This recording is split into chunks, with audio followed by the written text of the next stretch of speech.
मैं फिर से कह रहा हूं कि मैं अगर मुझे उलमाए किराम से मिलता हूं, मुलाकात करता हूं, तो मैं अपना सर अपनी नजरों को झुका कर रहता हूं, क्योंकि ये हदीस है अबू दाऊद शरीफ की। तो मैं उन लोगों को ये बता रहा हूं कि प्यारे ससुराली रिश्तेदार, एहतियात करो। तुमको असदुद्दीन ओवैसी जैसे आदमी की जबान से मुकाबला करने वाला नहीं मिला होगा, रुक जाओ। और अगर और भी कुछ बोलना है तो फिर कल भी जलसा फिर जवाब दूंगा मैं, और फिर 5 तारीख को भी आऊंगा मैं, 5 को भी आ रहे हैं।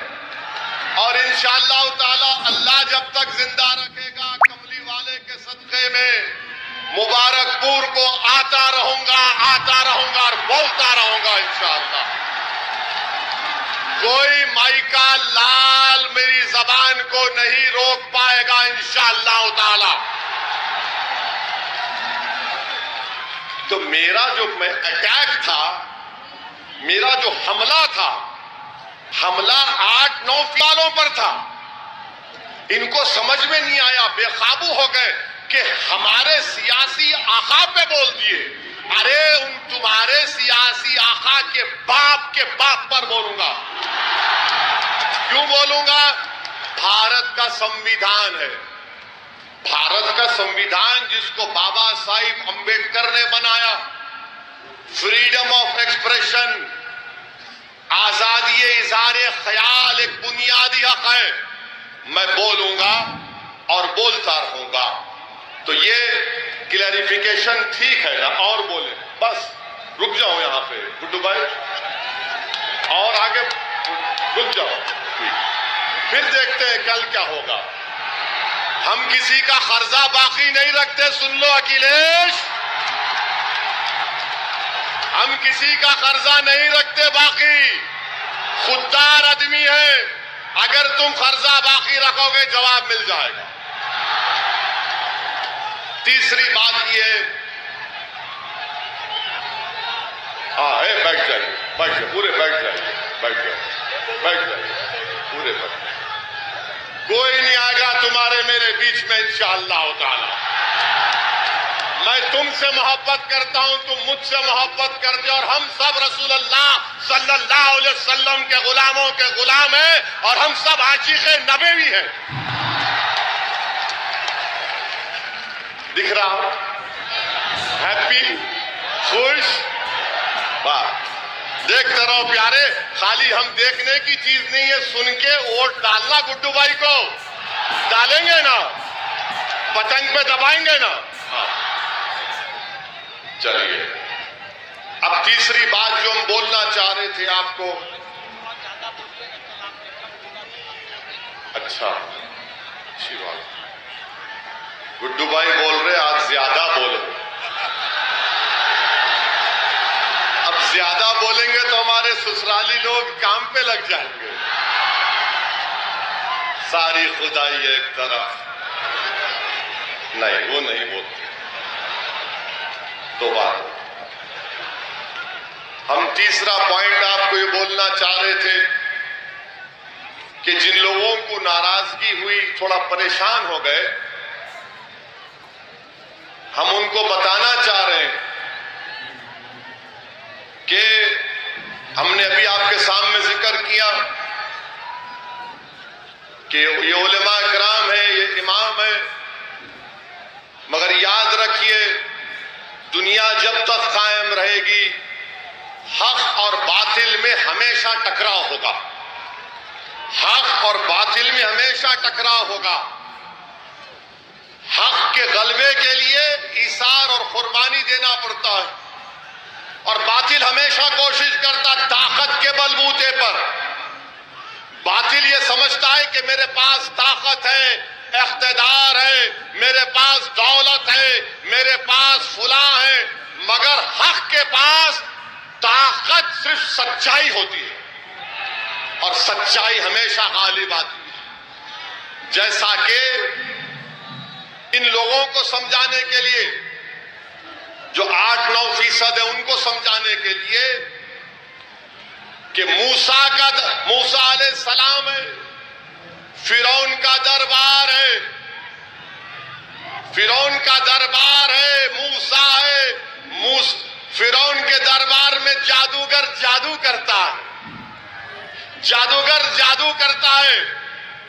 तो मूसा अलैहिस्सलाम ने अपना आसा फेंका तो जादूगरों का जादू खत्म हो गया। फिरौन समझा कि पानी में डूब जाएंगे, अल्लाह ने कहा तू डूबेगा, वो डूब गया। यजीद के पास ताकत थी, फौज थी, हाकिम था, समझता था कि लाखों का लश्कर इमाम हुसैन और अहले बैत को खत्म कर देगा, मगर करबला का मैदान, उसके रेगजारों से आज भी आवाज आ रही है। उस दरियाए तजल्ला का किनारा जो अहले बैत के खून से लाल हुआ, वो आज भी तुमको पुकार कर कह रहा है, सुनो मुबारकपुर की आवाम, अगर तुम हक को कामयाब करना चाहते हो तो हुसैनियत के परचम को बुलंद कर दो। मुबारकपुर में हुसैनियत के परचम को बुलंद कर दो। यजीद मुर्दा था, मुर्दा रहेगा। हुसैन जिंदा थे, है और सुबह कयामत तक जिंदा रहेंगे। तो ये झगड़ा जो है हक और बातिल का है। अब अगर कोई वक्त के फिरौन को उसकी चापलूसी करता है तो उसको फिरौन की जमात का बोलेंगे। अगर कोई यजीद की तायीद करता है, जालिम की तायीद करता है, तो उसको क्या बोलते हैं आप जानते हैं। मगर असदुद्दीन ओवैसी, ये बात को मैंने अपने उलेमाए किराम के पैरों के पास बैठकर सुना। मैंने अपने मरहूम वालिद से तरबियत हासिल की कि जालिम कितना भी कवी हो, तुम हुसैनियत के परचम को बुलंद करो, सच्चाई को बयान करो।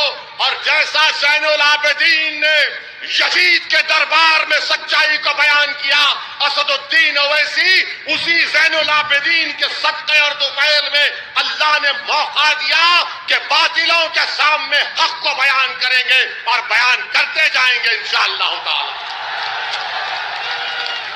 मेरे अजीज दोस्तों, बुजुर्गों, अरे जम के लगाओ।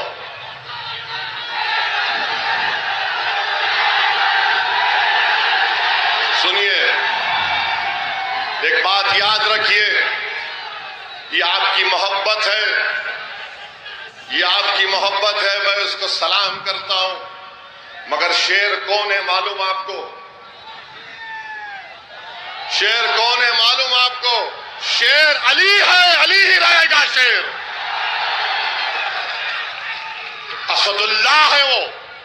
असदुद्दीन ओवैसी तो उनके पैरों की धूल भी नहीं। मेरे अजीज दोस्तों और बुजुर्गों, इसीलिए हम आपसे अपील कर रहे हैं कि आप मुत्तहिद हो जाइए। मुत्तहिद होकर अपने वोट का इस्तेमाल मजलिस-ए इत्तेहादुल मुस्लिमीन की कामयाबी के लिए करिए। और आपके सामने बहुत से लोग आएंगे, बहुत सी बातें करेंगे, मगर उनके बारे में भी हम खुलासा कर देते हैं। हमारी पांचवी बात यह है कि मैं हमारे बुनकर भाइयों को सलाम करता हूं। मैं उनको ये बात बताने आया हूं कि असदुद्दीन ओवैसी सरजमीन दखन से जरूर आता है, मगर मैं कोई नवाब या आला खानदान से नहीं आता हूं। मेरे बुजुर्ग भी, मेरे अजदाद भी वकालत करते थे, मेहनत किए, जुस्तजू किए, तो मैं उसी परिवार से आता हूं। मैं हमारे बुनकर भाइयों को सलाम करता हूं।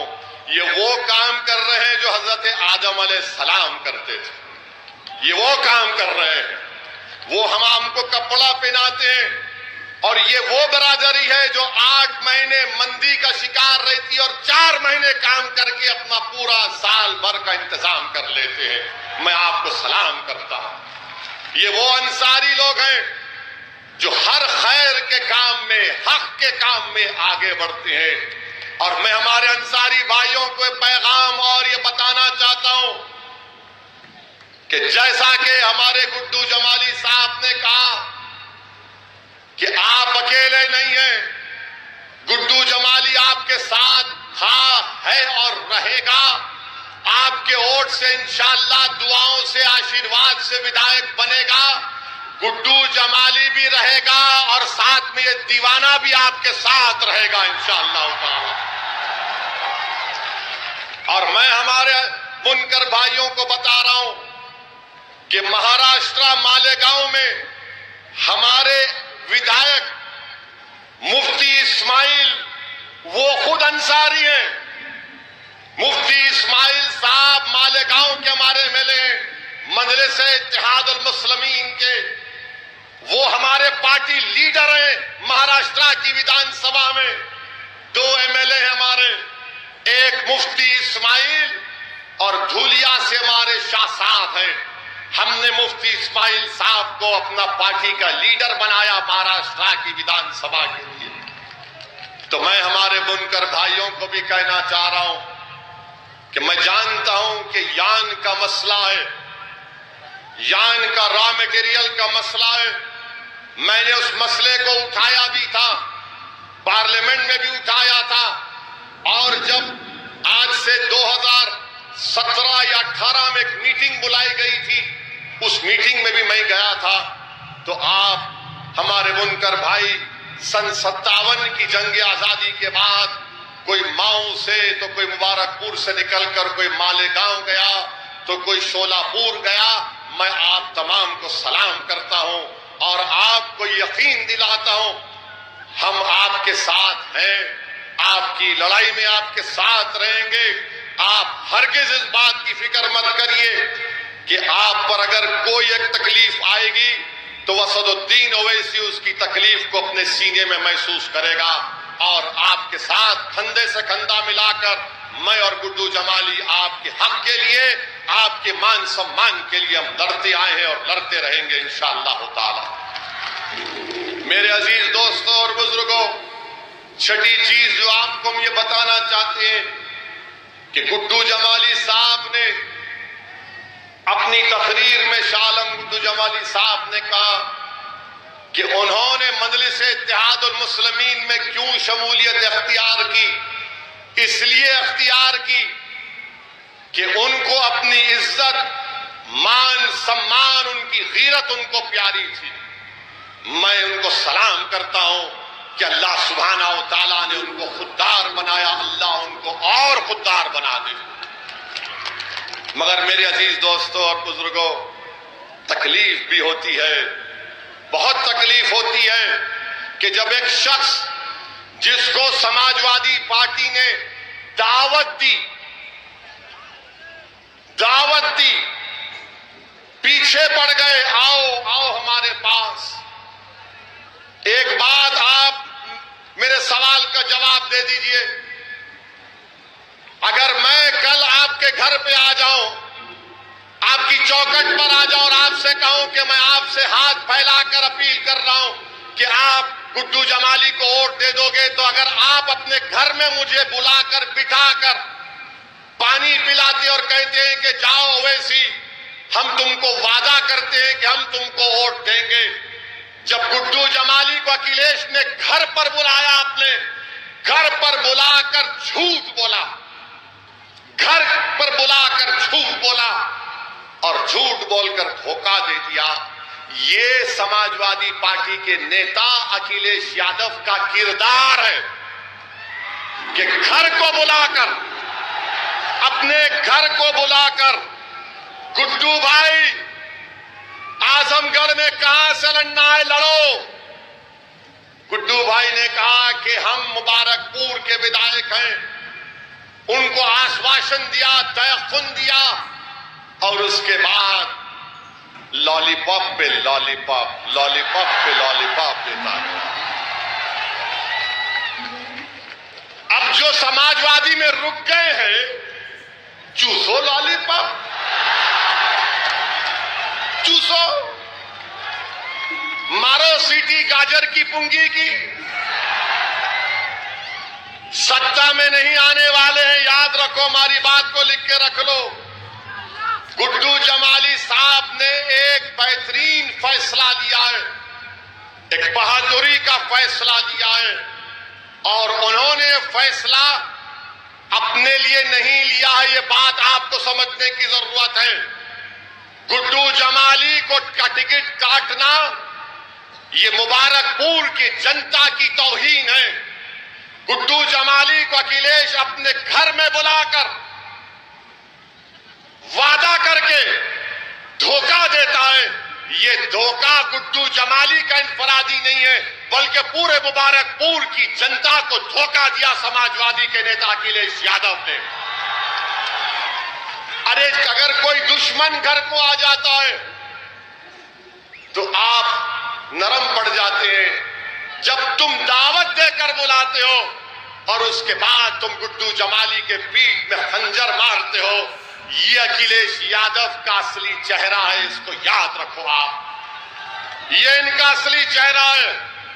जो विधायक है 10 साल का, अभी सत्ता में नहीं है, ना आएंगे इंशाअल्लाह, मगर अहंकार इतना है कि घर पर बुलाकर आप जहर का प्याला उसको पिलाने की कोशिश करते हैं।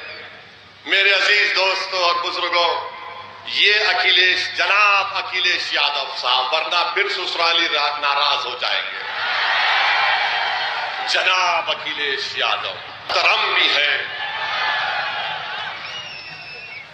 अब इससे आगे बहुत बोल सकता हूं, इंतजार करूंगा आज की रात का। कल कहां पर है गुड्डू भाई जलसा?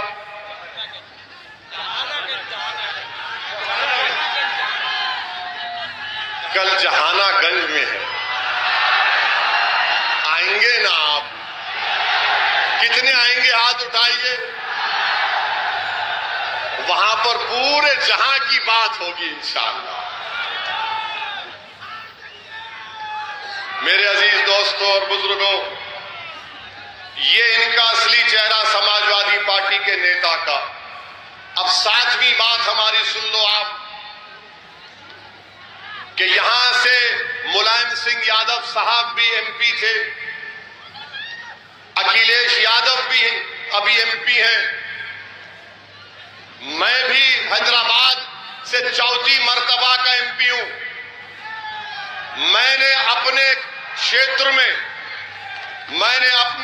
में एक मिसाल दे रहा हूं आपको। एक विधानसभा है, उसका नाम कारवान है।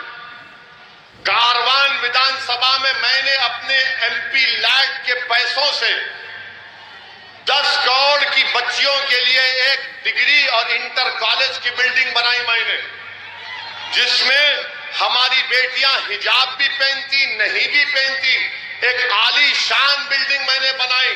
मैं अखिलेश यादव से, समाजवादी के लोगों से पूछना चाह रहा हूं, तुमने अपने एमपी लैड के पैसे कैसे इस्तेमाल किए आजमगढ़ में? बताओ मेरे को, कहां इस्तेमाल हुए बताओ हमको, कहां इस्तेमाल किए बताओ आप। अब आपको और एक मिसाल दे रहे हैं। अब ये हमने सुना कि गुड्डू भाई के बारे में बोल रहे हैं कि अगर ये एक जीत जाएंगे तो क्या होगा, एक जीत जाएंगे तो क्या होगा। किसने कहा तुमसे एक जीत रहे?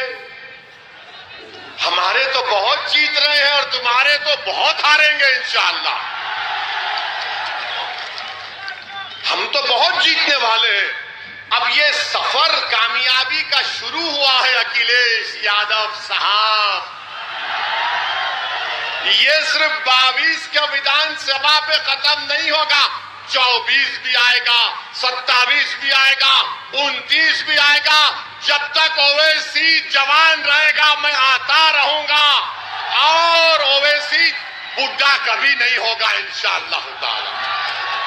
I am young, I will always be young.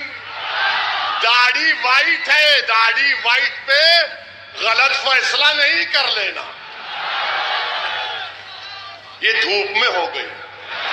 मेरी अम्मा ऐसी बोलती कि मेरा बेटा कितना अच्छा है।